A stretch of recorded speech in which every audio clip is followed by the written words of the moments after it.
우리 함께 나눌 하나님 말씀, 우리 출애굽기 20장 12절 말씀 우리 다 같이 읽겠습니다.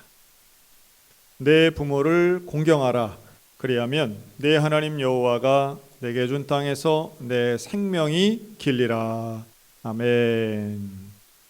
자, 오늘은 십계명 배우기 이제 6번째 시간이고요. 오늘은 이제 5계명에 대해서 배우겠습니다. 5계명은 그래서 이제 우리가 제일 잘 아는 계명이기도 하고 또 우리에게도 상당히 친숙한 표현이기도 하죠. 이걸 이제 한 문장으로 줄이면 이렇게 요약할 수 있는데 한번 따라할까요? 내 부모를 공경하라.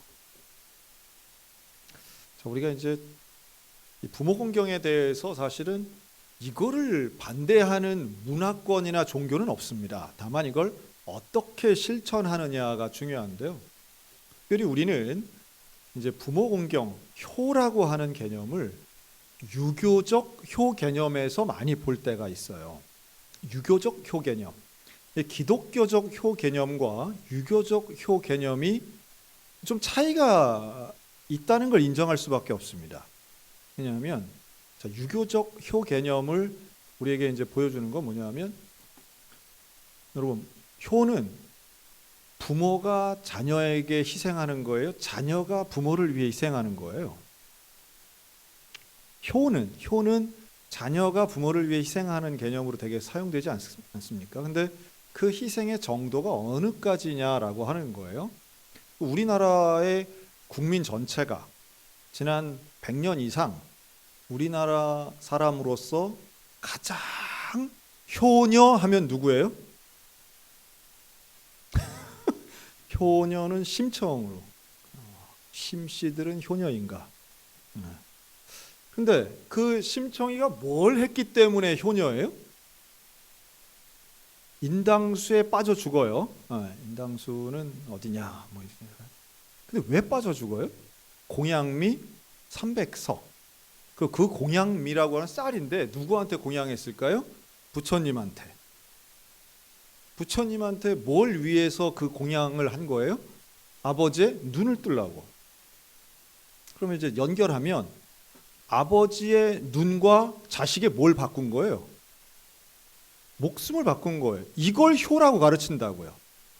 여러분, 세상에 어떤 부모가 나의 눈을 뜨기 위해서 자식이 죽는 걸 보고 싶어 할 부모가 있을까요, 과연? 이게 이상하지 않습니까? 근데 그거를 우리는 아주 어떤 효의 대단한 모범이나 되는 것처럼 어린이들에게도 가르쳤고 우리도 어릴 때 그런 얘기를 들은 거예요. 여러분 같으면 내 자녀가 심청이에요. 그거 하길 원하겠어요? 그건 아니잖아요. 이상하지 않습니까?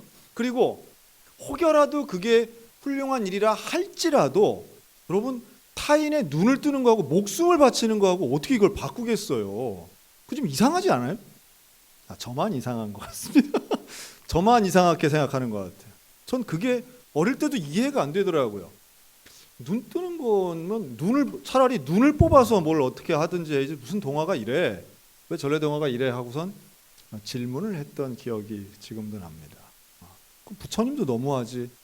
300석에 무슨 그 꼬마 여자의 목숨을 가지고 무슨 이렇게 하나? 이제 그건 이제 동화니까 전래 동화 우리의 고유 소설이긴 하지만, 근데 이런 개념으로 우리가 생각한단 말이죠. 부모를 공경한다는 게 효자 효녀가 되려면 아주 부모님께 목숨을 바쳐야 이게 효라고 생각하는 경향이 있습니다.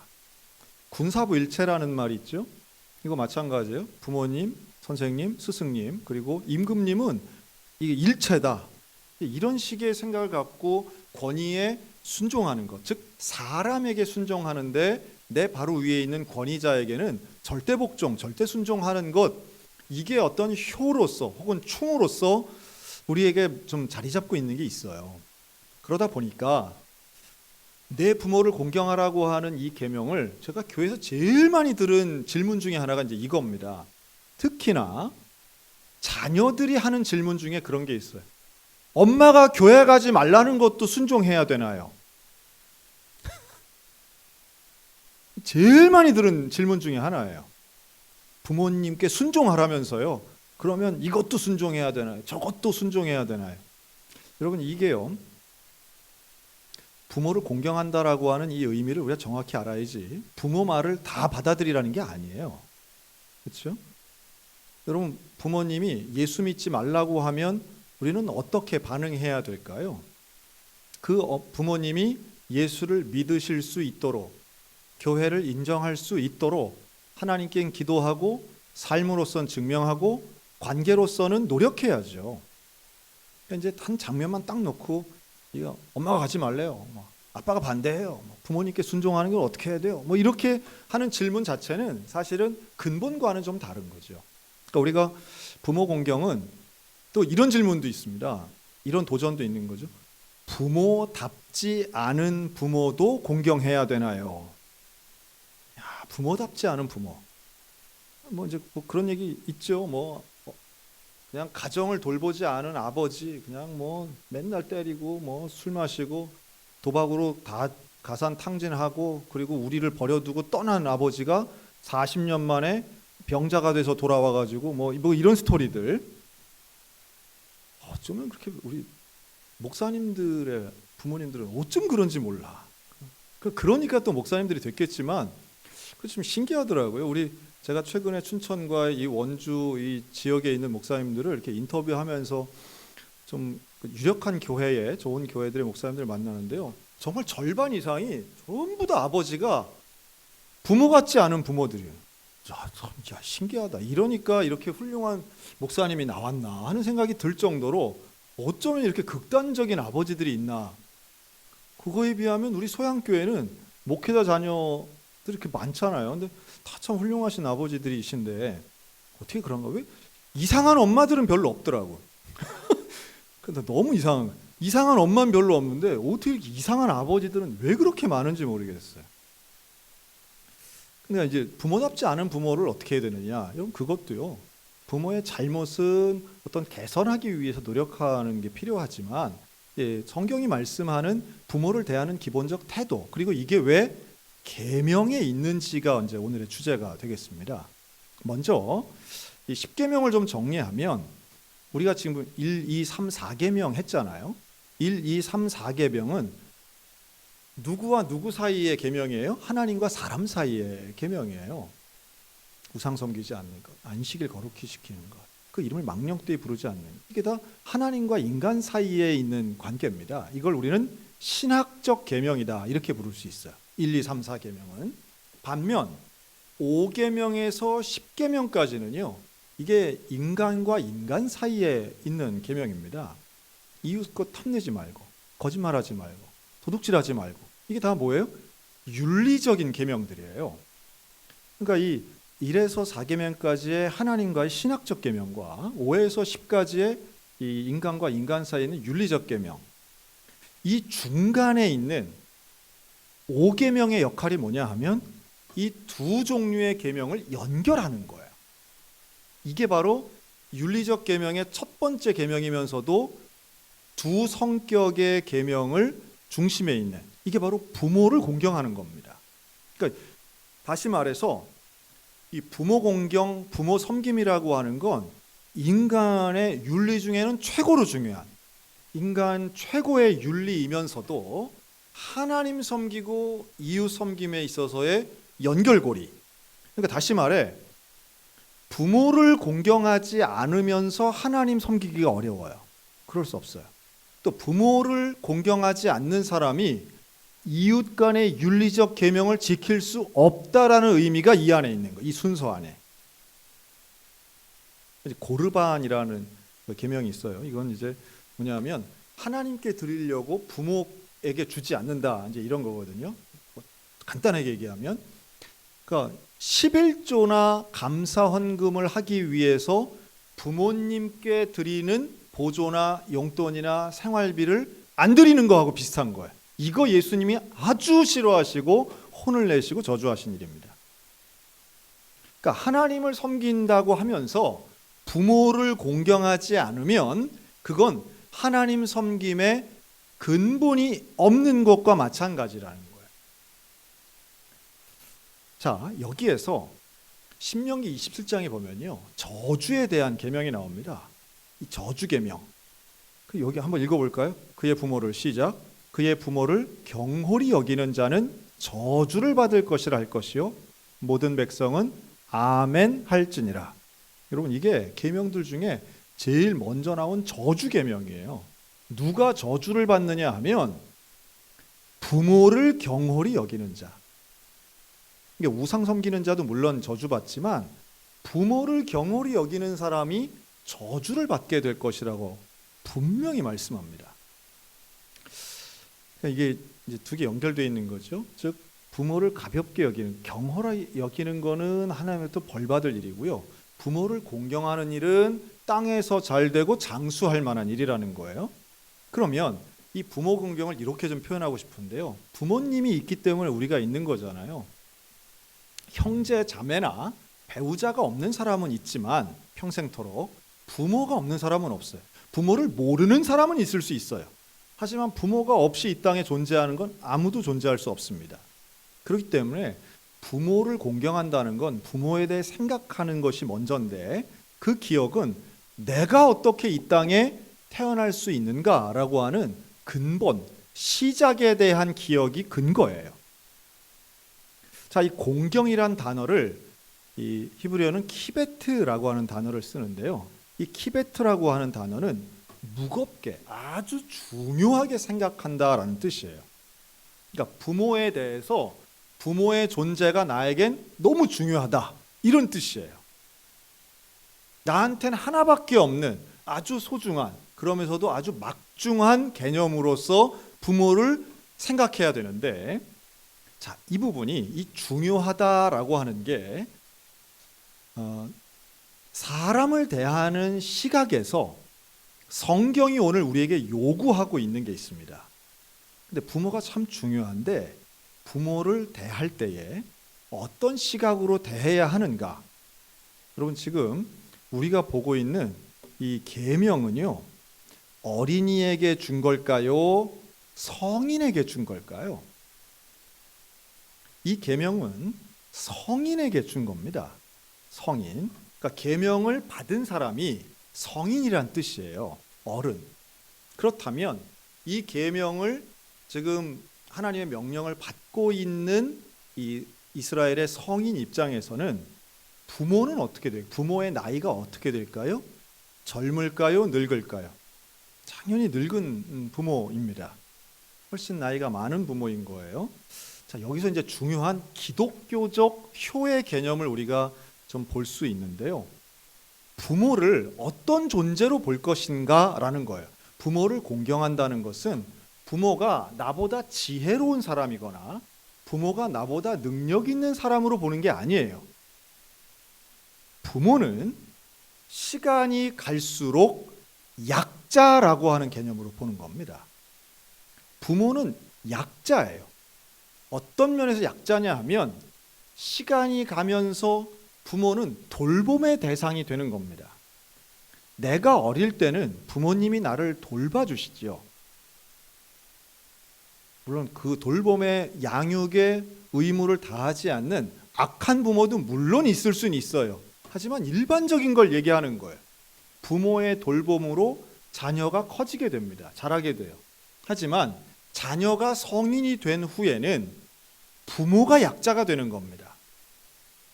그래서 정신적인 공경과 함께 물질적인 봉양을 당연히 해야 되는, 이게 바로 부모 공경의 태도가 돼야 돼요.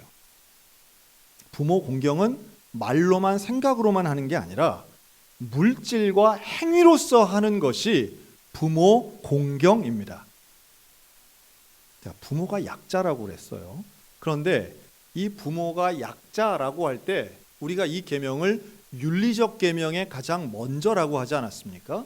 그렇다면 부모를 잘 섬기고 부모를 약자로서 대해서 잘 공경하고 봉양하는 사람은 사회적 약자에 대해서도 역시 이러한 사랑을 실천할 수 있게 됩니다.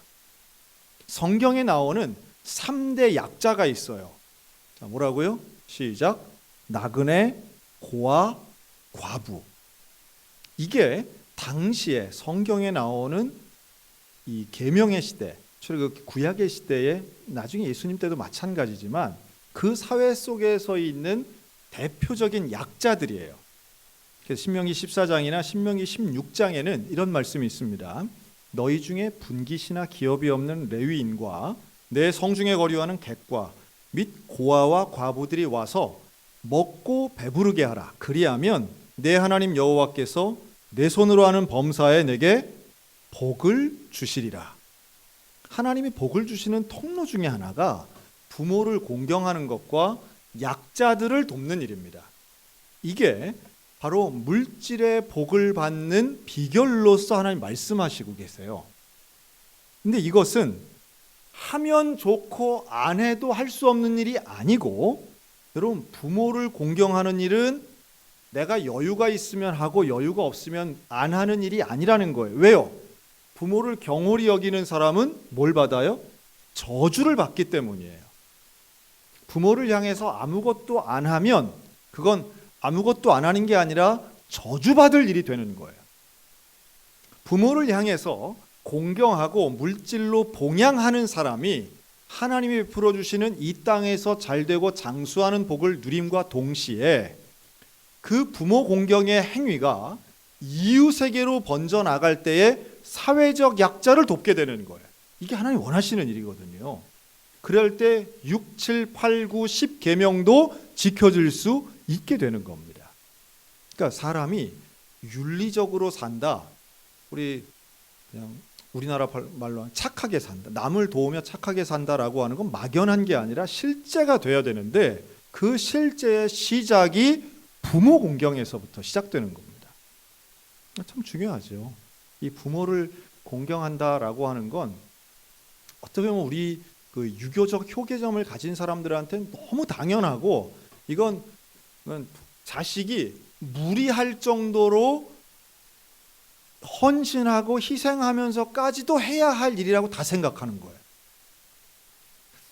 참 목회하면서 효자 효녀들 많이 봅니다. 효자 효녀들. 근데 그 효자 효녀들 중에 참 무리하면서 효도하시는 분들도 계세요. 즉 부모님을 요양병원에 모시는 것은 큰 죄를 짓는 것처럼 생각하셔서 끝까지 집안에서 본인의 방에서 움직이실 수 없는 부모님을 끝까지 이렇게 모시는 분들이 있습니다. 대단한 분들입니다. 자신의 일상과 삶이 아예 없고 나머지 가족들의 생활 자체도 되게 불편하고 이렇게 갇혀있는 삶같이 이걸 자원해서 하시는 분들도 생각보다 많으세요. 참 어떤 면에 좀 안타깝고 답답한 면도 분명히 있지만 그 부모님을 향해서 갖고 있는 애정, 또 자신의 모든 것을 다 바쳐서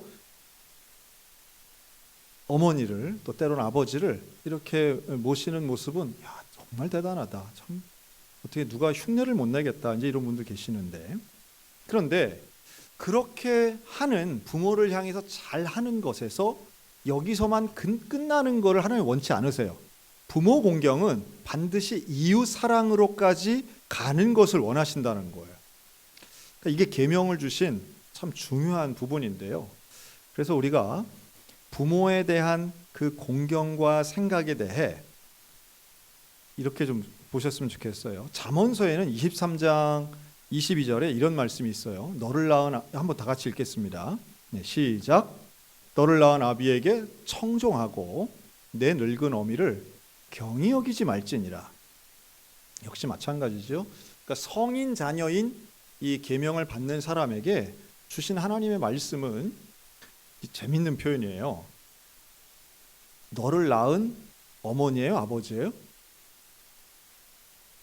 너를 낳은 아버지. 그러니까 이게 이제 유대인의 사고방식인데요. 출산하는 어머니가 먼저가 아니라 나를 낳아준 분은 씨가 있는 아버지라고 생각을 하는 거예요. 그 차이가 있다고 말씀드리는 건 아니고, 그런데 이 너를 낳은 아버지에게는 어떻게 하라고요? 청종하라고요. 아버지의 말씀을 이렇게 잘 들으라는 거죠. 그런데 나이 든 아버지들은 들을 말이 많아요? 안 들을 말이 많아요? 나이 든 아버지의 말을 자식들은 그렇게 듣는 걸 좋아하지 않아요. 왜냐하면, 하여튼 용서하세요. 나이가 들수록 새로운 얘기를 하나요? 한 얘기를 또 하나요? 한 얘기를 또 하기 때문에. 그러니까 그 말이 틀리거나 그 말이 잘못됐기 때문에 듣기 싫어하는 게 아니라 같은 말을 반복하기 때문에 사람은 듣기 싫은 거예요. 여러분, 그러니까 좀 같은 말 반복하는 부분에 있어서 우리가 좀 창의성이 필요합니다. 같은 주제와 같은 내용이라 할지라도 새롭게 얘기할 수 있는 것이 있으면 저는 이게 정보와 지식이 결합이 될 때에 사실은 좀 새로울 수 있거든요. 근데 그러면은 조금 더 들을 수 있지만 이게 참 나이든 아들들은, 나이든 딸들은 이 아버지의 말에 잘 귀를 기울이고 듣는 거를 참 이게 잘 안 되는 것 같아요. 참 안타까운 일들 많습니다. 아마 그런 거 경험 많이 해보셨을 거예요. 나이 든 자녀에게 뭔가 대화의 벽이 있고 무시당한다라고 느끼는 순간들이 분명히 있으셨을 겁니다. 내가 말하고 있는데 듣지 않는다. 내가 정성껏 해서 뭐 예를 들면 카톡을 보내는데 전혀 반응이 없다. 때로는 내가 정말 연구하고 고민해서 이렇게 보냈는데도 전혀 뭐 고마운 것도 없고 이거 뭐 좋다 싫다 말이 없다. 특히 며느리들은 더한다. 뭐 이런 거 있잖아요. 특히 사위들은 더한다. 뭐 이런 거 있는데, 그러니까 이 부분을 잘하는 사람들은 아비를 청종하는 거, 이거 정말 잘하는 사람들은 남의 얘기도 잘 들어주겠죠. 근데 더 중요한 건 그 밑에 있는 부분이에요. 내 늙은 어미를 경히 여기지 말지니라. 자, 이 부분에서 이 나이가 든 아비와 어미, 아버지와 어머니가 노인이 되었다는 것은 몇 가지를 전제로 합니다. 이 시대는 정말 그 노인들에게 말하기 좋게 해서 노인에게 지혜가 있다라고 하는 것이지, 이 시대의 노인들은요 노동력이 상실된 사람들인 거예요. 노동력이 없는 사람은, 그러니까 지금으로 본다면 경제력이 없는 거예요. 그러면 사회적으로는 쓸모없는 사람 취급을 받게 됩니다. 이게 참 우리나라에도 실제로 있었다니까 참 끔찍한 얘기인데, 여러분 고려장 우리 많이 듣지 않습니까? 고려장은 더 이상 노동을 할 수 없는 사람이 가족의 얼마 안 되는 식량을 없애는 것 때문에 그냥 스스로 없어져야 할 존재로 본인도 인정하고 가족들도 그것을 참여해서 없앤다는 거예요. 얼마나 비참한 거예요. 그 순간 어떤 생명의 존엄성이라든가 아니면 가족 구성원으로서의 존귀함은 완전히 상실되고, 그 사람이 얼마나 실용적으로 얼마나 용도가 있는가 이런 걸로만 판단하는 거죠. 참 안타까운 겁니다. 지금도 뭐 마찬가지라고 보여져요. 지금도 경제성이 있는 노인이냐 아니면 경제력이 없는 노인이냐에 대해서 이 대하는 게 다른 분위기 분명히 있습니다. 그래서 특히나 이제 갈수록 더 연금 사회가 되고 있는 시대에는 아무리 노인이어도 살아있으면 연금이 나와서 경제력이 있는 분들은 대우받는 게 좀 다른 분들이 있습니다. 참 비참하죠. 그러니까 그게 없는 분들은 더 아마 상실감이 많고, 야, 내가 돈이 없어서 이런 취급당하는구나, 내가 정말 돈이 없어서 자식한테도 이런 말 듣는구나, 이런 속상한 분들 많으실 거예요. 그런데요, 이 부모 공경이라고 하는 건 능력이나 노동력이나 경제력 이거하고는 전혀 상관이 없음을 우리 계명은 말씀하고 있는 겁니다. 부모의 능력에 따라서 공경하는 게 아니라 부모를 대하는 태도는 얼마나 엄중하냐 하면, 부모 공경은 사활이 달린 문제인 거예요. 살고 죽는 것이 달린 문제예요, 사실은. 다시 한번 말씀드리지만 부모 공경은 하면 효도로서 좋고 안 하면 여유가 없어서 안 하면 많은 이런 상황이 아닌 거예요.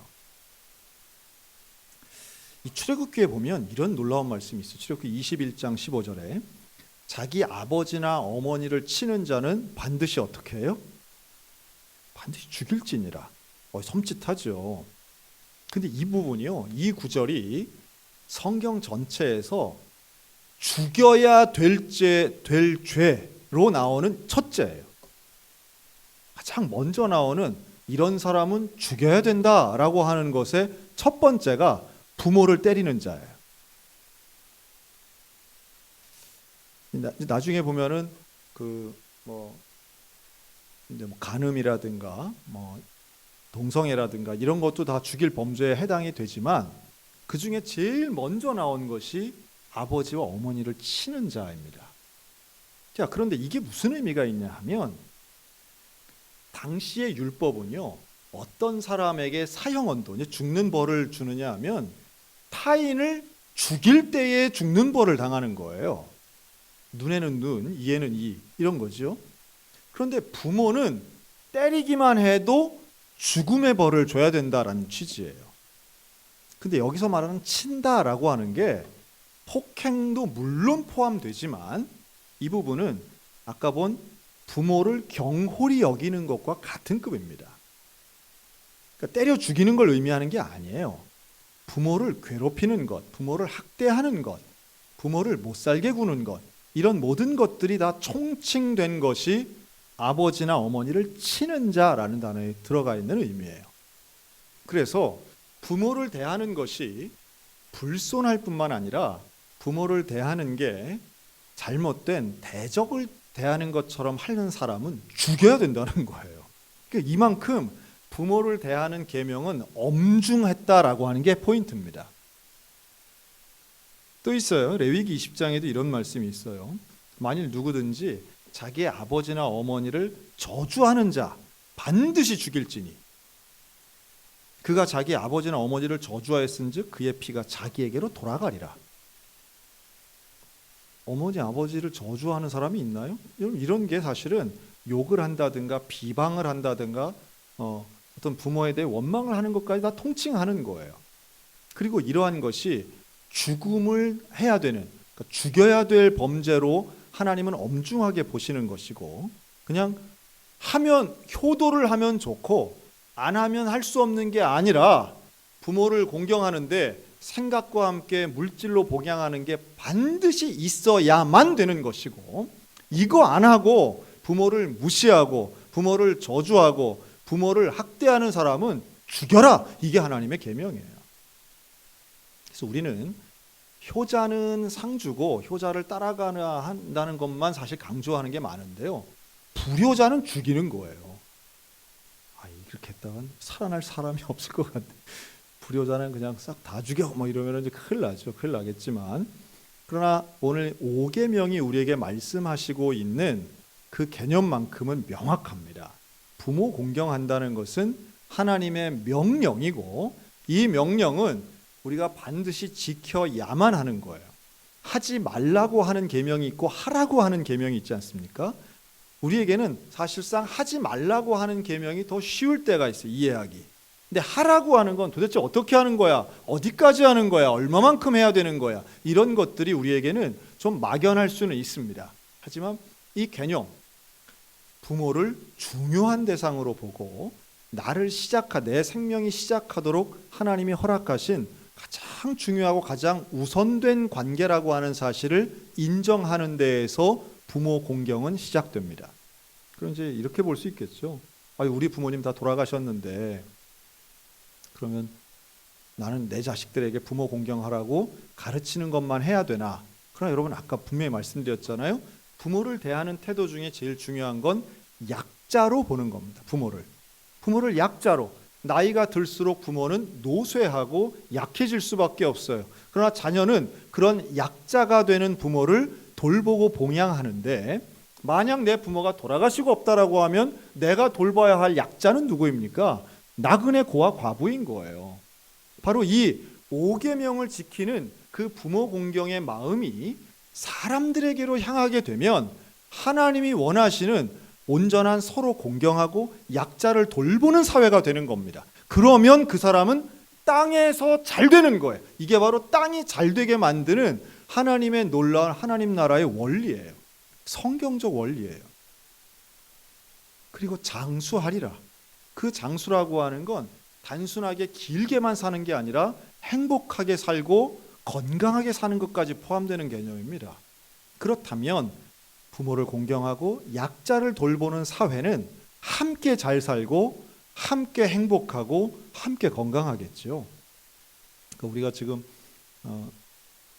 대통령 되신다는 분들이 계속 약자에 대해서도 많이 얘기하잖아요. 뭐 노동자가 될 수도 있고 장애인이 될 수도 있고 뭐 여성이 될 수도 있고 뭐 다양한 약자들의 개념은 있을 수 있지만 누구도 소외되거나 또는 누구도 경제적인 극빈층으로 구조 때문에 몰려서는 안 된다라고 하는 개념인 겁니다.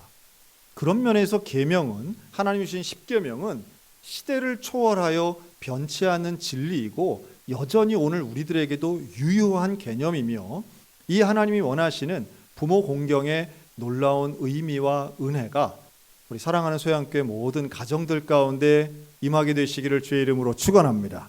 또 우리가 부모 공경을 실천함으로써 이 나라와 시대 가운데 약자를 돌보는 하나님의 원리가 실현되었으면 참 좋겠습니다. 단순하게 심청이 같은 효도도 아니고 또 틀린 부모 말을 무조건 수용하는 이런 효도가 아닌 하나님의 원리를 가진 부모를 공경하고 약자를 돌보며 하나님 나라가 임하게 하는 성경적 성경적 공경을 온전히 이루는 우리 믿음의 가정들 다 되시기를 주님의 이름으로 축원합니다. 아멘. 기도하겠습니다.